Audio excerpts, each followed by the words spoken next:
This video and its content are the intellectual property of the Punjab Education Foundation. It is intended only for educational and professional training use. Any unauthorized copying, editing, or redistribution of this material is strictly prohibited. Bismillahirrahmanirrahim. Assalamu alaikum, respected teachers. I am Adnan Zahir, Master Trainer, Punjab Education Foundation. This is the second audio lecture of the unit Beauty of Nature. इसमें हमने pome पढ़ी थी caterpillar bye Christina रोज़ेटी की। तो उसका translation and detailed explanation, उसके themes को और डिफ़िकल्ट वर्ड्स को हमने अपने प्रीवियस लेक्चर में डिस्कस किया था। Now in this lecture we are going to discuss all the grammar and exercises which are there in the lecture, in the lesson. So we will start with the first lecture number 2. We will discuss collective nouns and articles here. ये पहली exercise होगी हमारी, पहली जो worksheet है उसके अंदर। तो हम स्टार्ट करते हैं with what is collective noun. तो what are collective nouns? Naming words are also known as nouns. Collective nouns are special naming words that refer to a group of people, animals or things as a single unit. तो ये याद रखना है कि collective nouns ऐसे nouns को हम कहेंगे कि जो एक अफराद का, अशखास का, चीज़ों का या एनिमल्स का या जानवरों का जो ग्रो होता है उसके लिए एक सिंगल यूनिट के लिए जो हम लफ्ज़ यूज़ करते हैं उसको हम कोलेक्टिव नाउन कहते हैं। For example, flock of birds, herd of elephants, team of players and bundle of sticks, इस तरह से क्लम्प ऑफ ट्रीज़। तो ये चंद एक एग्ज़ाम्पल्स हैं किसकी, कोलेक्टिव नाउन्स की। तो इसकी एक्सरसाइज भी आगे जाके हम करेंगे। दूसरा हमने इसमें ब्रीफली डिस्कस करेंगे आर्टिकल को। Article are words that are used before nouns. हमने इसको ऑलरेडी डिस्कस किया हुआ है अपने पिछले लेसन के अंदर भी कि आर्टिकल्स जो हैं ये these are the small words which are used before nouns. इसकी दो टाइप्स हैं, डेफिनेट और इनडेफिनेट आर्टिकल। जो डेफिनेट आर्टिकल है वो किसी स्पेसिफिक नाउन्स का जब हम जिक्र करते हैं जिसके बारे में स्पीकर और लिसनर दोनों को पता होता है, उसका ऐसे नाउन का जब तज़किरा करते हैं तो फिर हम डेफिनेट आर्टिकल लगाते हैं, अदरवाइज़ हम इनडेफिनेट आर्टिकल लगाते हैं। और हर सिंगुलर और काउंटेबल नाउन से पहले हम इनडेफिनेट आर्टिकल लगाते हैं। इनडेफिनेट आर्टिकल 2 होते हैं, अ और एन। अ किन के पहले यूज़ किया जाता है? ऐसे सिंगुलर काउंटेबल नाउन्स के पहले यूज़ किया जाता है कि से पहले यूज़ किया जाता है कि जिनका जो स्टार्टिंग लेटर है उसका साउंड एक कॉन्सोनेंट साउंड हो। अगर कॉन्सोनेंट साउंड होगा तो हम अ यूज़ करेंगे। अगर ऐसा सिंगुलर काउंटेबल नाउन जिसका स्टार्टिंग साउंड जो है वो वाउल साउंड हो तो उससे पहले हम एन यूज़ करेंगे। तो ये इनडेफिनेट आर्टिकल्स हैं। These are used when you are talking about a general and non-specific noun which is singular and countable. तो स्पेशल केसेस हैं कुछ जिसमें हम ऐसा देखते हैं कि हम ये देखने में आया कि चाहे पहला लेटर जो था वो कॉन्सोनेंट था फिर भी हमने अ यूज़ नहीं किया बल्कि एन यूज़ किया। तो उस सूरत में हमने ये देखना है कि क्या पहला साउंड कॉन्सोनेंट था। तो हम रियलाइज़ करेंगे कि चाहे लेटर पहला वाउल था, सॉरी कॉन्सोनेंट था, लेकिन साउंड पहला वाउल था। जैसे कि ऑनरेबल वर्ड है, आवर वर्ड है, ऑनेस्ट वर्ड है। तो इन वर्ड्स जैसे हम कहते हैं he is an honest man, हम ए ऑनेस्ट नहीं कह सकते क्योंकि इन तीनों वर्ड्स जिनका हमने जिक्र किया, ऑनर, ऑनेस्ट और आवर, इसमें जो एच है ये चाहे कॉन्सोनेंट है लेकिन ये यहाँ पर म्यूट है, साइलेंट है, तो इसलिए हम वहाँ पर एन यूज़ कर रहे हैं। इस तरह से इसका उल्ट भी है, जैसे यूनिवर्सिटी है तो उसके अंदर चाहे पहला लफ्ज़ जो है वो एक वाउल लेटर है लेकिन उसका साउंड जो है वो य आ रहा है, वो एक कॉन्सोनेंट साउंड है, इसलिए वहाँ पर हम सॉरी अ यूज़ करते हैं, एन यूज़ नहीं करते। तो डेफिनेट आर्टिकल क्या है जी? ये definite article is when we are talking about something which is specific, जिसके बारे में रीडर और लिसनर दोनों को पता हो, या कोई ऐसी चीज़ जो कि यूनिक हो, जैसे the sun, the book I lent you, the caterpillar in the poem. तो इसकी MCQs की एक छोटी सी एक्सरसाइज है, वो मैं आपके साथ करता हूँ discuss. Which of the following is a collective noun for a group of fish? Group of fish के लिए क्या यूज़ करते हैं? Pack of fish, school of fish, herd of fish और स्वार्म ऑफ फिश। तो उसके लिए स्कूल ऑफ फिश हम यूज़ करते हैं। इस तरह से a dash of wolves howled at the moon, तो उसके लिए pack of wolves howled at the moon. Which article would you use before umbrella? तो उसका पहला साउंड चूँकि एक वाउल साउंड है तो एन अम्ब्रेला। इस तरह से यूनिवर्सिटी के लिए a university, not an university, क्योंकि पहला साउंड य है। अच्छा जी, which article would you use before honest mistake? An honest mistake. इस तरह से 6 है, he saw dash old man, an old man sitting on the bench. तो 7th है, which is the collective noun for a group of lions? तो pride of lions, इसको हम pride कहते हैं। Could you pass me the salt please? Which of these is not a collective noun? Team, flower, cluster, Galaxy. Flower. She bought dash new dress, a new dress. तो इस तरह से आगे true and false हैं। A herd is a collective noun for a group of sheep. True. We use an before words that start with a vowel letter, even if they are even if they have a consonant sound. तो ऐसे letters जो कि vowel letters जो किसी भी word के start पर आ जाएं, चाहे उनका vowel sound ना भी हो तो फिर भी हम an use करेंगे। तो ये false है। हमने यूनिवर्सिटी के केस में ये देखा है कि चाहे letter बाउल भी है, लेकिन चूंकि साउंड बाउल नहीं है, इसलिए वहाँ पर हमने एन यूज़ नहीं किया बल्कि अ यूज़ किया। The article the is use for specific nouns. तो स्पेसिफिक नाउन्स के लिए ट्रू है ये, क्योंकि हम द ही यूज़ करते हैं। A bunch of keys is an example of collective noun. True. It is correct to say a honest person. A honest person कहना क्या दुरुस्त है? नहीं, क्योंकि एच साइलेंट है और पहला साउंड एक वाउल साउंड है, तो एन ऑनेस्ट पर्सन आएगा। Flight of stairs refers to group of stairs. That is true.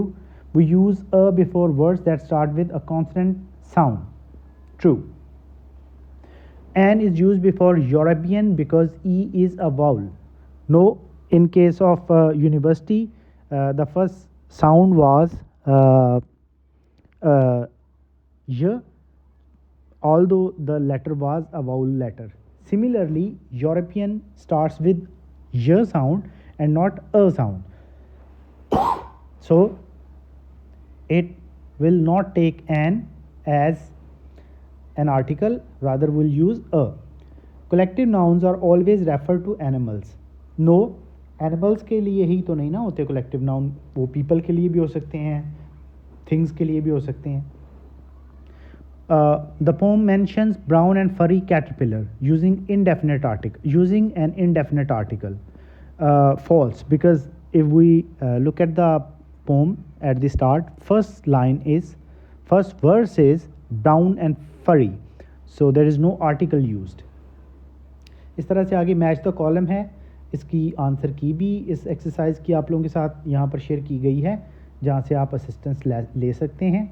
तो इसको हम कंक्लूड करते हैं। अब हम लेक्चर नंबर 3 की तरफ चलते हैं। लेक्चर नंबर 3 में हम एडजेक्टिव ऑफ ऑरिजिन की बात करेंगे। हमने एडजेक्टिव को पहले डिस्कस किया हुआ है। सो एडजेक्टिव्स क्या होते हैं? ये डिस्क्राइबिंग वर्ड्स होते हैं, ऐसे वर्ड्स होते हैं जो नाउन्स एंड प्रोनाउंस की क्वालिटीज़ को बयान करते हैं, उनको डिस्क्राइब करते हैं, एक्सप्लेन करते हैं। Adjectives of origin are a specific type of adjective that tells us where something or someone comes from. यानी किसी का, चीज़ का या शख्स का कहाँ से ताल्लुक़ है, उसकी ओरिजिनलिटी को जो दिखाता है, उसको हम एडजेक्टिव ऑफ ओरिजिन कहते हैं. They are often formed from proper nouns like countries और रीजन्स. तो इलाक़ों के या मुल्कों के नामों के साथ जो हैं, ये शहरों के नाम के साथ भी ये बनाए जाते हैं. And are there for capitalize, चूँकि प्रॉपर नाउन्स के साथ यूज़ होते हैं तो इसलिए उसको कैपिटलाइज तरीके से लिखा जाता है, फर्स्ट लेटर को कैपिटल किया जाता है. जैसे चाइना का रहने वाला जो है Chinese, America American, England English, Pakistan Pakistani, India Indian. So कुछ कंजंक्शंस की बात है यहाँ पर, उसको हम डिस्कस कर लेते हैं. तो कंजंक्शंस में एंड, बट एंड बिकॉज की बात की गई है. Conjunctions are words that join words, phrases और क्लॉजेस. ये जोड़ने के लिए कंजंक्शंस इस्तेमाल होते हैं, लफ्ज़ों को, फ्रेजेस को और क्लॉजेस को. तो इसकी एक्सरसाइज भी करेंगे. And is use to add information to connect similar ideas. एक ही जैसे अगर आइडियाज़ को ऐड करना हो तो उसके लिए एंड यूज़ करते हैं. For example, the caterpillar is brown and फरी. ब्राउन एंड फरी, दो एडजेक्टिव्स ऐड किए ना हमने, तो ये उसकी डिस्क्रिप्शन में ऐड कर रहे थे. He likes apples and bananas. So दोनों फ्रूट्स की बात की तो एंड यूज़ किया. बट जो है वो उसका ऑपोजिट दिखाने के लिए यूज़ होता है. यूज टू शो कंट्रास्ट और ऑपोजिशन बिटवीन टू आइडियाज़, यानी दो आइडियाज़ के का ऑपोजिशन दिखाने के लिए, यानी उल्ट दिखाने के लिए हम बट यूज़ करते हैं. For example, the sun was shining but was cold. But it was cold, कि चाहे सूरज चमक रहा था लेकिन सर्दी थी. He wanted to go but he was too tired. जाना चाहता था लेकिन बहुत थका हुआ था. और कहाँ यूज़ होता है? अल्टरनेटिव दिखाने के लिए.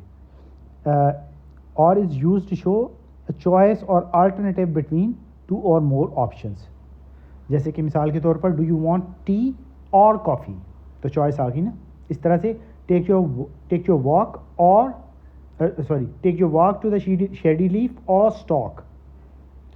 तो चाहे वो दरख्त के तने पे, ढल पे आप चलें या पत्ते पे चलें, और चॉइस आ गई उसमें. और बिकॉज कहाँ यूज़ होता है? It's use to give reason or explanation for something. तो किसी की एक्सप्लेनेशन किसी चीज़ के लिए, वहाँ पर हम बिकॉज यूज़ करते हैं. She was happy because she pass the exam. He went to bed early because he had to wake up early in the morning. तो वो खुश थी क्योंकि उसने इम्तिहान पास कर लिया, क्योंकि वजह बताने के लिए. और इस तरह से वो जल्दी सो गया क्योंकि उसे जल्दी उठना था. तो कुछ MCQs हैं इन्हीं दोनों टॉपिक्स से रिलेटेड, उनको डिस्कस कर लेते हैं. Which word is an adjective of origin from for someone from Japan. तो जापानीज़ ऑप्शन करेक्ट है. The car is fast dash it uses a lot of fuel. तो एक उसकी खूबी बयान की गई, एक उसकी खामी बयान की गई. तो कौन सी बिफिटिंग यहाँ पर कंजंक्शन होगी? But. Would you like to read dash play a game. तो दोनों के अंदर ऑप्शन मौजूद है, आप अल्टरनेटिव चूज़ कर सकते हैं. तो फिर क्या आएगा? और. Which country does Mexican food originate from. तो मैक्सिकन मैक्सिको से ओरिजिनेट होता है. He was tired dash he had worked all day. उसने सारा दिन काम किया. ही वॉज टायर्ड, वो थका हुआ था, उसने सारा दिन काम किया. तो ये वजह बताई जा रही है कि वो थका हुआ क्यों था. तो क्या आएगा? Because. Identify adjective of origin in the sentence. We enjoyed the Italian pizza. So क्या आएगा? इटालियन इसमें यहाँ पर ओरिजिन का एडजेक्टिव है. He studied hard dash he wanted to pass exam. तो वो उसने बहुत सख्त मेहनत से पढ़ाई की क्योंकि वो पास होना चाहती थी. तो क्योंकि आएगा इसलिए because. Which of these is an adjective of origin. Beautiful, quickly, French. तो फ्रेंच इसमें यहाँ पर आएगा. The book was long dash it was very interesting. Interesting होना ज़ाहिर है एक इंजॉयबल चीज़ है, और लॉन्ग जो है वो थोड़ा टायरिंग है, तो इसलिए क्या आएगा यहाँ पर, but it was very interesting. Which adjective of origin would describe art from Africa? तो अफ्रीकन जो वर्ड है that will describe Africa's origin. True and false में adjectives of origin are always capitalize, true. The conjunction and is used to show choice, true. No, and जो है वो choice को दिखाने के लिए नहीं होती, ये फॉल्स है। German engineering uses adjective of origin, true, because tells us the reason for something, true. American Dream uses an adjective of origin, true.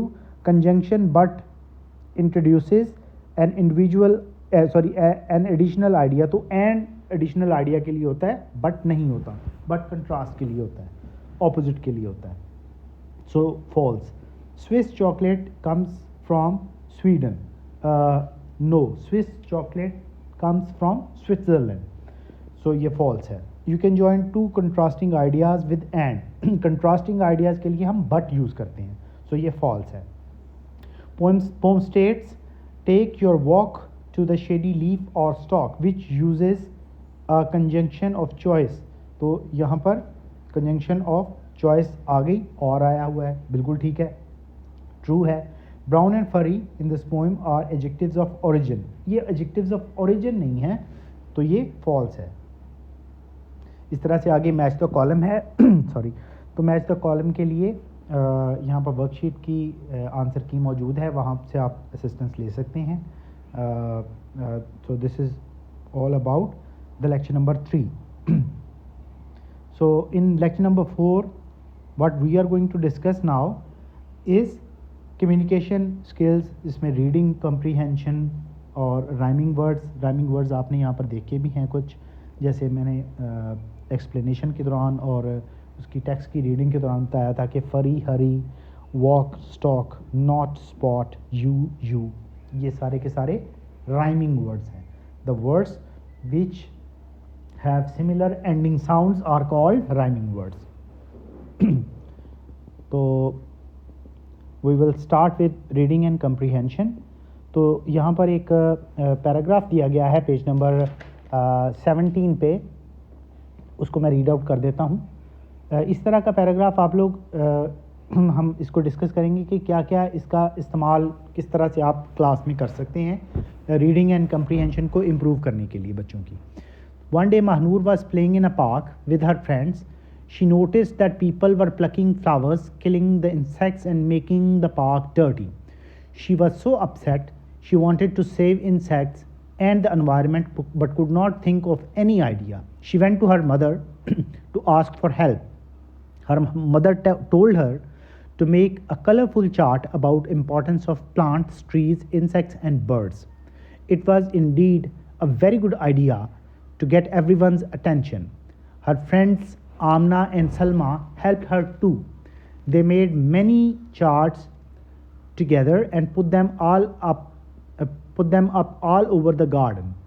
They also gave the charts to their neighbors.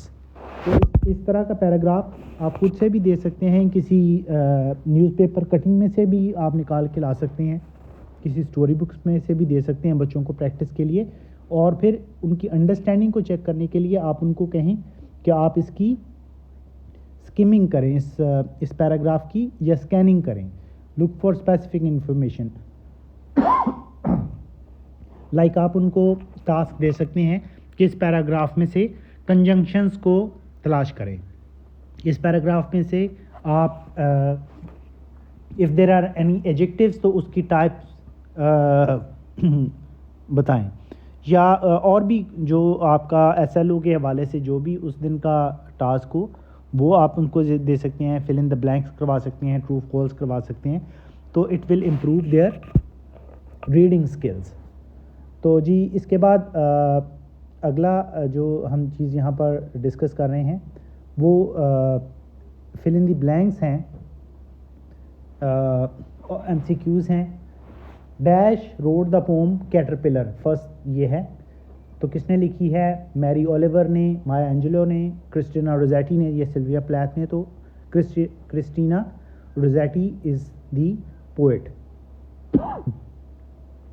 Caterpillar is an insect.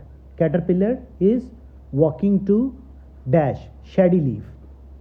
At the end, the caterpillar becomes a butterfly. तो ये MCQs हैं जो कि यहाँ पर mention थे. तो आगे राइम और एक्सप्रेशन के लिए है. वोकैबुलरी बिल्डिंग के लिए राइमिंग वर्ड्स बहुत इंपॉर्टेंट हैं. तो उसके लिए आप जैसे ये वर्ड्स हैं, फरी यहाँ पर कुछ दिए गए हैं, इनके मीनिंग लिखने थे. फरी, स्टॉक, होवर, टॉड, स्पाई. और इस तरह से आगे fill in the blanks, giving rhyme, given rhyme using the word bank. तो यहाँ पर एक लाइन लिखी हुई है जैसे a little seed for me to sow. अब सो के साथ राइम क्या करता है? ग्रो. तो a little hole, a little pat, I wish, a little wish and dash. तो उसके साथ राइम क्या करता है? That. A little sun, a little shower. तो अगली लाइन क्या आ गई? A little while and then dash. अब इसके साथ शावर के साथ क्या राइम करता है? फ्लावर. तो ये किया जा सकता है. तो आगे है तीसरा जो इसमें वोकैबुलरी बिल्डिंग के लिए टास्क है. Create a poem of your own using given pairs of rhyming words and write it in your notebook. तो ये एक क्रिएटिव राइटिंग के लिए ट्रीज, बीज, वे, डे. तो इस तरह की छोटी सी पोम भी आप उनको कह सकते हैं कि आप जो है वो क्रिएट करें.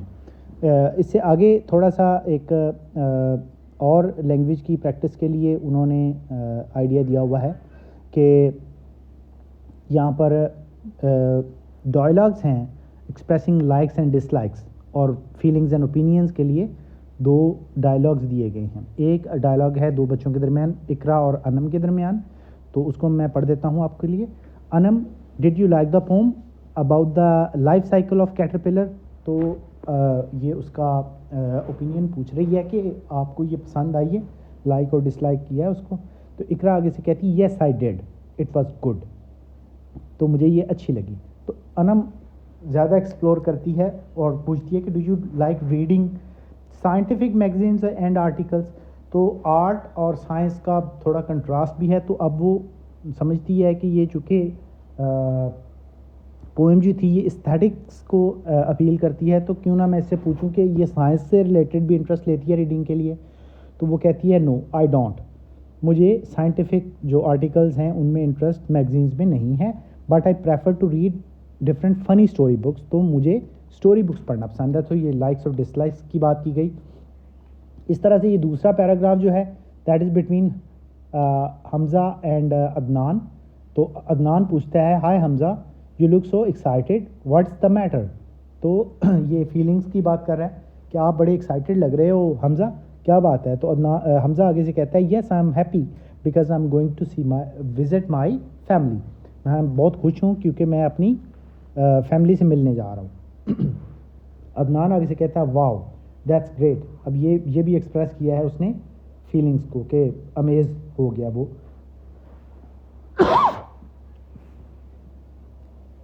Wow that's great. Hamza could I बारो योर बैग. हमज़ा अदनान से कहता है कि क्या मैं आपका बैग उधार लेके जा सकता हूँ. I want to put my stuff in it, मैं अपनी चीज़ें इसमें रखना चाहता हूँ. तो अदनान आगे से कहता है श्योर यू कैन, जी बिल्कुल ज़रूर, क्यों नहीं.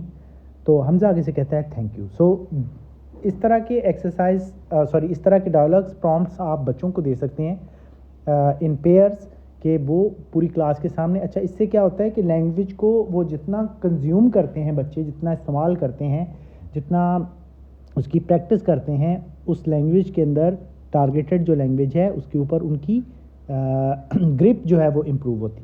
फिर एक स्पेलिंग का टास्क है.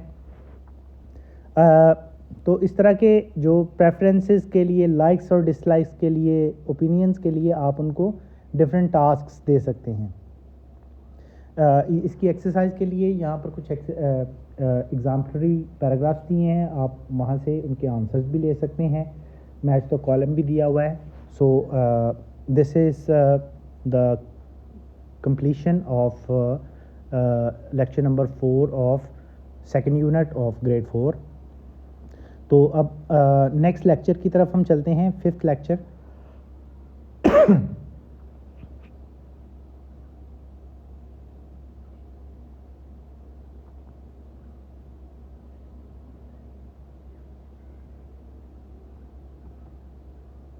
तो यहाँ पर हम डिस्कस करेंगे कि किस तरह से आप उनकी जो लैंग्वेज स्किल्स हैं उसको मज़ीद इम्प्रूव कर सकते हैं। सबसे पहले मैं इस लेक्चर के जो ऑब्जेक्टिव्स हैं उनकी बात करता हूँ। तो उसमें spellings and articles are the main objectives. Article की हम बात ऑलरेडी कर चुके हैं, so there is no point repeating it all over. तो हम ये स्पेलिंग्स के लिए एक ये छोटा सा काम है, इसको हम देख लेते हैं कि कोलेक्टिव नाउन हम इसको डिस्कस कर चुके हैं ऑलरेडी। तो स्पेलिंग्स के लिए spelling is essential for clear writing. तो ये पता है कि करेक्ट राइटिंग के लिए द बैकबोन इज स्पेलिंग। तो यहाँ पर जो एक्सरसाइज दी गई है उनको मैं कंप्लीट कर देता हूँ। पहला वर्ड है कैटरपिलर। सो कैटरपिलर में CATERPILLER। तो stalk STALK, hover HOVER, prey PREY, spin SPIN। तो इस तरह से ये वर्ड पूरे हो गए।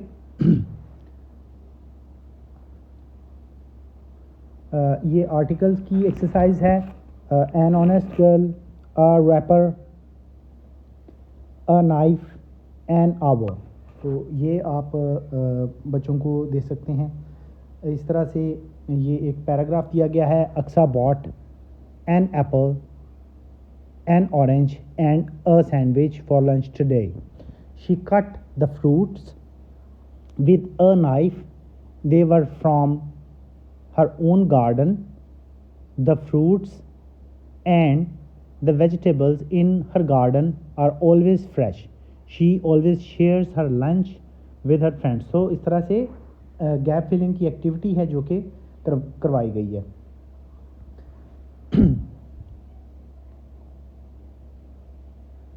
एडजेक्टिव ऑफ ओरिजिन की बात हम ऑलरेडी कर चुके हैं। British, Canadian, Pakistani, American, Spanish, इनके हमने सेंटेंसेस बनाने हैं। You can ask your students to make sentences of these words.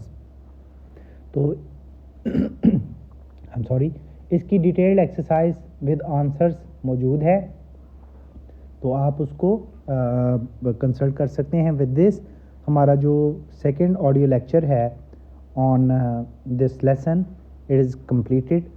Thank you very much.